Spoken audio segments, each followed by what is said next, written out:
Ketika tiba saatnya, Yesus duduk makan bersama-sama dengan rasul-rasul-Nya. Katanya kepada mereka, "Aku sangat rindu makan Paskah ini bersama-sama dengan kamu, sebelum aku menderita. Sebab aku berkata kepadamu, aku tidak akan memakannya lagi sampai ia beroleh kegenapannya dalam kerajaan Allah."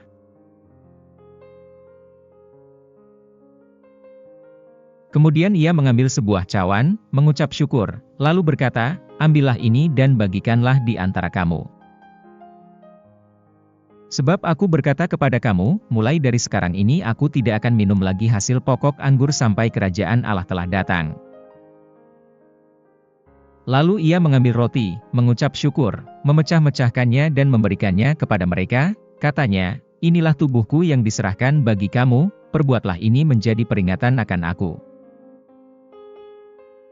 Demikian juga dibuatnya dengan cawan sesudah makan, ia berkata, "Cawan ini adalah perjanjian baru oleh darahku, yang ditumpahkan bagi kamu. Tetapi, lihat, tangan orang yang menyerahkan aku, ada bersama dengan aku di meja ini. Sebab anak manusia memang akan pergi seperti yang telah ditetapkan, akan tetapi, celakalah orang yang olehnya ia diserahkan." Lalu mulailah mereka mempersoalkan, siapa di antara mereka yang akan berbuat demikian. Terjadilah juga pertengkaran di antara murid-murid Yesus, siapakah yang dapat dianggap terbesar di antara mereka.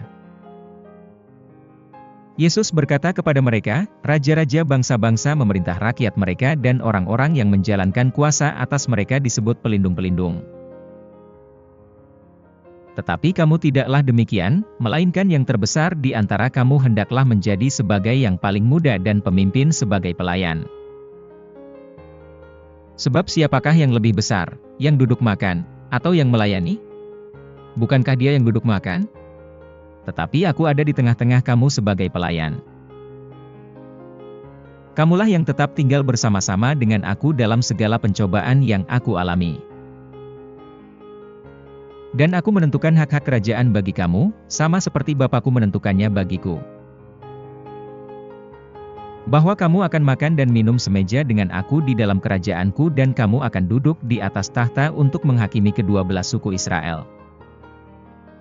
Simon, Simon, lihat, iblis telah menuntut untuk menampi kamu seperti gandum. Tetapi aku telah berdoa untuk engkau, supaya imanmu jangan gugur. Dan engkau, jikalau engkau sudah insaf, kuatkanlah saudara-saudaramu. Jawab Petrus, "Tuhan, aku bersedia masuk penjara dan mati bersama-sama dengan engkau."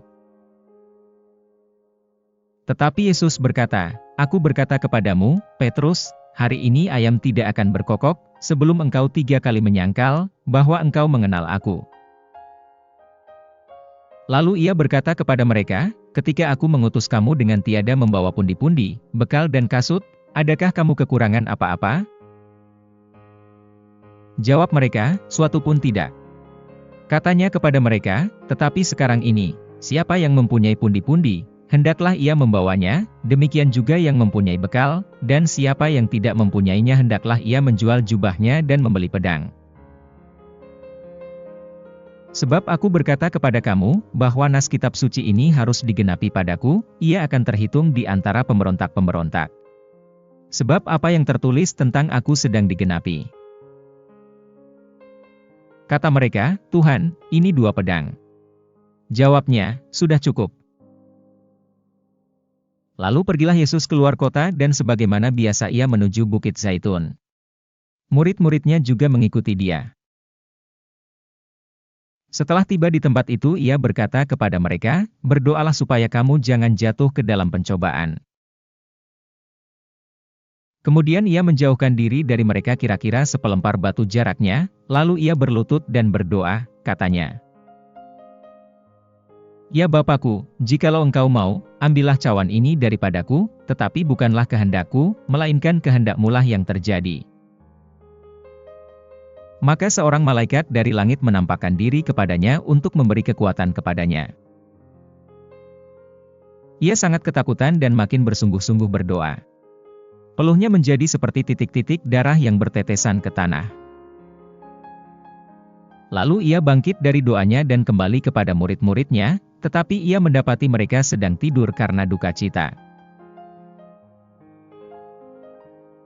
Katanya kepada mereka, "Mengapa kamu tidur? Bangunlah dan berdoalah, supaya kamu jangan jatuh ke dalam pencobaan." Waktu Yesus masih berbicara, datanglah serombongan orang, sedang muridnya yang bernama Yudas, seorang dari ke-12 murid itu, berjalan di depan mereka. Yudas mendekati Yesus untuk menciumnya. Maka kata Yesus kepadanya, "Hai Yudas, engkau menyerahkan Anak Manusia dengan ciuman?" Ketika mereka, yang bersama-sama dengan Yesus, melihat apa yang akan terjadi, berkatalah mereka, "Tuhan, mestikah kami menyerang mereka dengan pedang?" Dan seorang dari mereka menyerang hamba imam besar sehingga putus telinga kanannya. Tetapi Yesus berkata, "Sudahlah itu." Lalu ia menjamah telinga orang itu dan menyembuhkannya. Maka Yesus berkata kepada imam-imam kepala dan kepala-kepala pengawal bait Allah serta tua-tua yang datang untuk menangkap dia, katanya, "Sangkamu aku ini penyamun, maka kamu datang lengkap dengan pedang dan pentung? Padahal tiap-tiap hari aku ada di tengah-tengah kamu di dalam bait Allah, dan kamu tidak menangkap aku. Tetapi inilah saat kamu, dan inilah kuasa kegelapan itu." Lalu Yesus ditangkap dan dibawa dari tempat itu. Ia digiring ke rumah imam besar. Dan Petrus mengikut dari jauh. Di tengah-tengah halaman rumah itu orang memasang api dan mereka duduk mengelilinginya. Petrus juga duduk di tengah-tengah mereka. Seorang hamba perempuan melihat dia duduk dekat api, ia mengamat-amatinya, lalu berkata, "Juga orang ini bersama-sama dengan dia." Tetapi Petrus menyangkal, katanya, "Bukan, aku tidak kenal dia." Tidak berapa lama kemudian seorang lain melihat dia lalu berkata, "Engkau juga seorang dari mereka." Tetapi Petrus berkata, "Bukan, aku tidak." Dan kira-kira sejam kemudian seorang lain berkata dengan tegas, "Sungguh, orang ini juga bersama-sama dengan dia, sebab ia juga orang Galilea." Tetapi Petrus berkata, "Bukan, aku tidak tahu apa yang engkau katakan." Seketika itu juga, sementara ia berkata, "Berkokoklah ayam." Lalu berpalinglah Tuhan memandang Petrus. Maka teringatlah Petrus bahwa Tuhan telah berkata kepadanya, "Sebelum ayam berkokok pada hari ini, engkau telah 3 kali menyangkal aku." Lalu ia pergi keluar dan menangis dengan sedihnya. Dan orang-orang yang menahan Yesus, mengolok-olokkan dia dan memukulinya. Mereka menutupi mukanya dan bertanya, "Cobalah katakan siapakah yang memukul engkau?" Dan banyak lagi hujat yang diucapkan mereka kepadanya. Dan setelah hari siang berkumpullah sidang para tua-tua bangsa Yahudi dan imam-imam kepala dan ahli-ahli Taurat, lalu mereka menghadapkan dia ke mahkamah agama mereka. Katanya, "Jikalau engkau adalah Mesias, katakanlah kepada kami."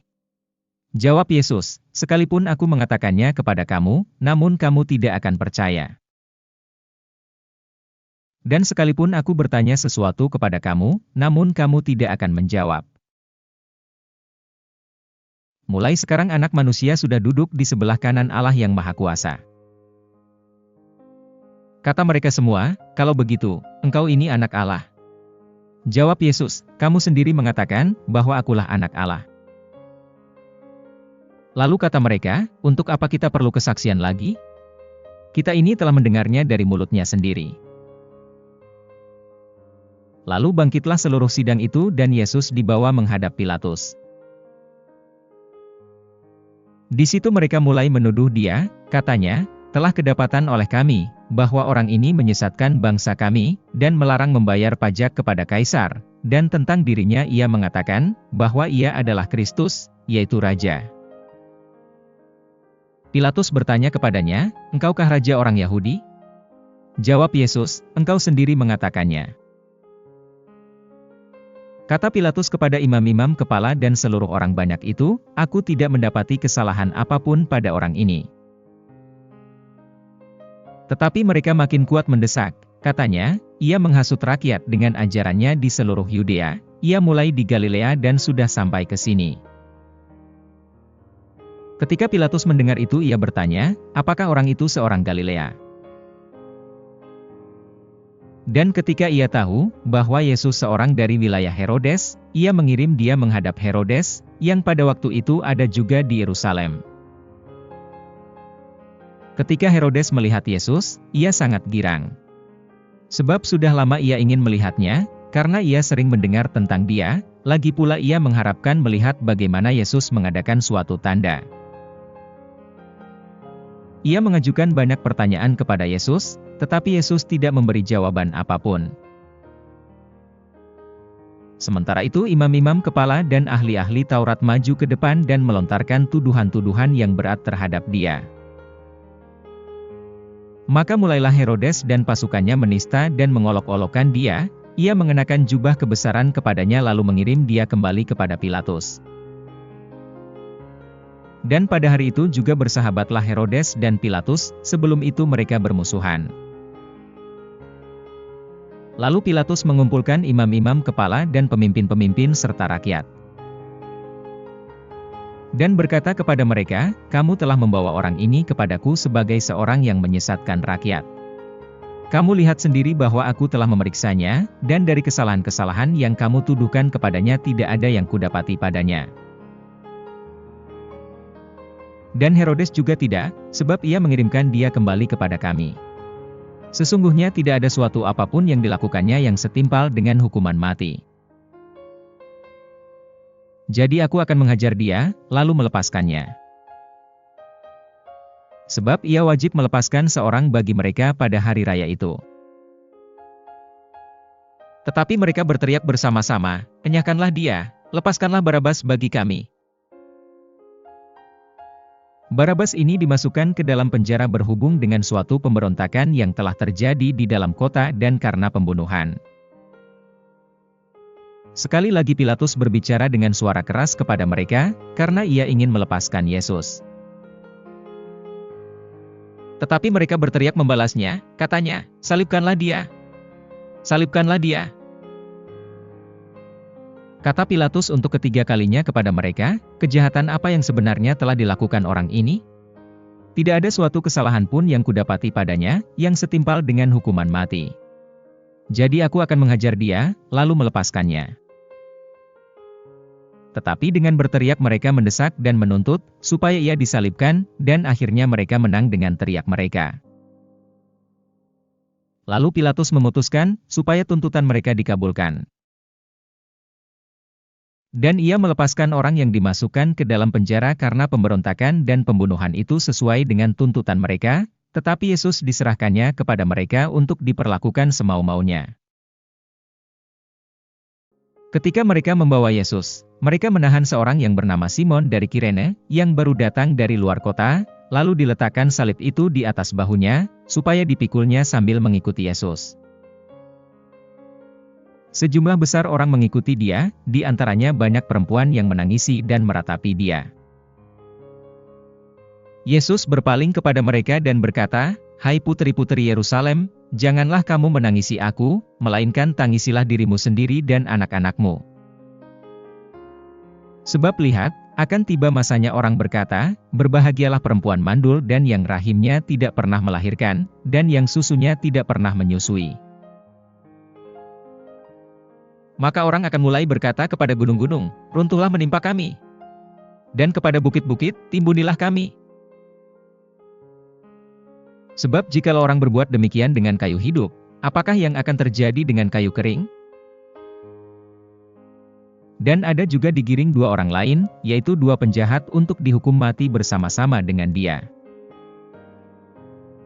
Ketika mereka sampai di tempat yang bernama Tengkorak, mereka menyalibkan Yesus di situ dan juga kedua orang penjahat itu, yang seorang di sebelah kanannya dan yang lain di sebelah kirinya.